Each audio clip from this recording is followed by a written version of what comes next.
கோவை மாநகரிலே இந்து வியாபாரியினுடைய சங்கம் துவங்கப்பட்டது. தமிழ்நாடு முழுவதும் இந்த சங்கமானது ரொம்ப எழுச்சியோடு நடந்து கொண்டிருக்கின்றது. பொருளாதாரத்திலே முன்னேற வேண்டும், நியாயமான முறையில் வியாபாரம் செய்ய வேண்டும், சின்ன சின்ன வியாபாரிகள் கூட பொருளாதாரத்தில் முன்னேற வேண்டும் என்று இந்த சங்கமானது துவங்கப்பட்டு குறிப்பாக சுதேசி பொருள்களை கொண்டு வர வேண்டும், அதற்கு வியாபாரிகள்லாம் ஒத்துழைக்க வேண்டும் என்று வழிகாட்டப்படுகின்றது. அதற்கு முழு வரவேற்பு இருக்கின்றது. அதனுடைய துவக்கலா இன்றைக்கு கோயம்புத்தூரிலே மிக சிறப்பாக நடைபெற்று கொண்டிருக்கின்றது. இன்றைக்கு ஒரு நபர் கமிஷன் நீதிபதி நியமிச்சிருக்காங்க, சந்தூர் அப்படின்னு ஒருத்தர். காலேஜ் பள்ளிக்கூடங்களுக்கு கயிறு கட்டிட்டு போகக்கூடாது, திருநூறு விடக்கூடாது, பொட்டு வைக்கக்கூடாது, பூ வைக்கக்கூடாதுன்னு ஒரு ஆய்வில் ஒரு அறிக்கை சொல்லியிருக்கார். சரி, அது என்ன படித்து பார்த்தா சிலுவை போடக்கூடாது, தொப்பி வைக்கக்கூடாது, பர்தா அணியக்கூடாது, அப்படி ஏதாவது சொல்லியிருக்காருன்னா அது சொல்லலை.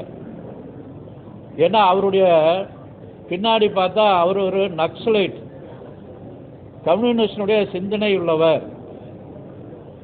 அதனால் இந்து முன்னணி அந்த அறிக்கையை, அந்த ஆய்வை அவரை கடுமையாக கண்டிக்கின்றது. ஏன்னா கவுறு கட்டிட்டு வரங்கிறது கோயம்புத்தூர்லையும் கூட முஸ்லீம்கள் தாயத்து கட்டி விடுறாங்க.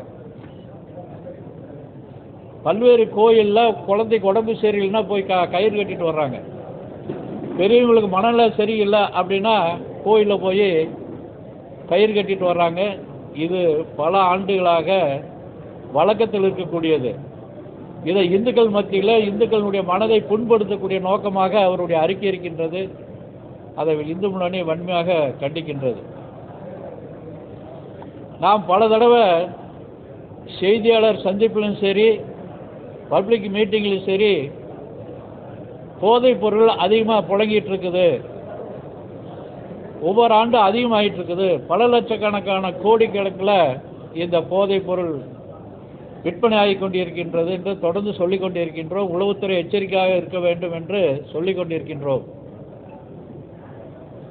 இந்த கள்ளக்குறிச்சி மாவட்டத்தில்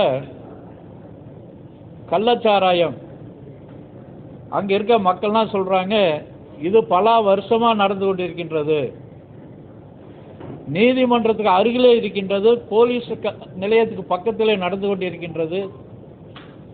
காவல்துறை வருவாங்க, பார்ப்பாங்க, என்ன வாங்கணும் வாங்கிட்டு போயிடுவாங்க. அப்படி அங்கே இருக்க மக்கள் செய்தி சொல்கிறாங்க.